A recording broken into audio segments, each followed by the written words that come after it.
La Rance est une société anonyme d'HLM, filiale du groupe Action Logement. Nous sommes un petit poussé dans cet univers puisque nous ne représentons que 7000 logements sur un territoire assez défini qui est le nord de l'Ille-et-Vilaine, donc le pays de Saint-Malo, le terrain d'origine. Le Trieux, c'est le plus gros ensemble immobilier de la Rance puisque représente 303 logements à l'origine, avant nos travaux. C'est un ensemble d'HLM des années 70 sur lequel on a mis en œuvre, je dirais, tout ce qu'on va faire dans les années qui viennent, à savoir recréer du logement sans faire de l'extension urbaine. Un des biais, c'est de faire de la surélévation de bâtiments, des bâtiments R+3, qu'on a passé en R+4 ou R+5 avec création d'ascenseurs, puisqu'on n'avait pas d'ascenseur sur ces immeubles.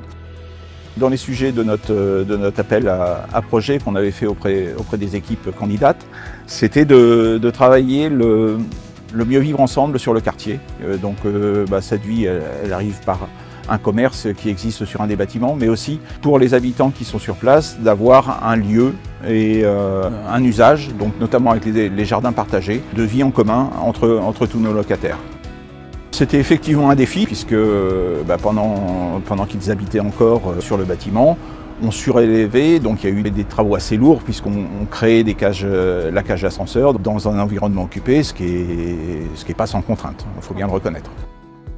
L'accompagnement de JRDF, en fait, il a été multiple, déjà d'un point de vue technique, puisque comme il y a eu des déconstructions, il a fallu étudier les dévoiements de nos réseaux qui étaient existants, mais également étudier la possibilité de prolonger nos ouvrages dans les surélévations.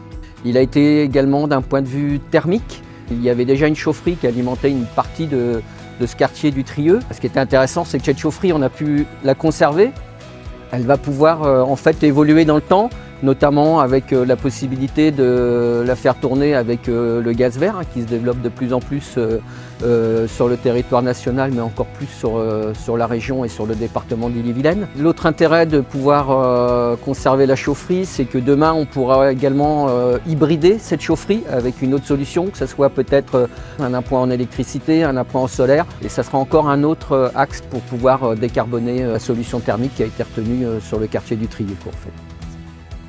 Moi, je ne quitterai pour rien au monde mon logement. C'est agréable, c'est plus sympa de sortir parce que même c'est goudronné.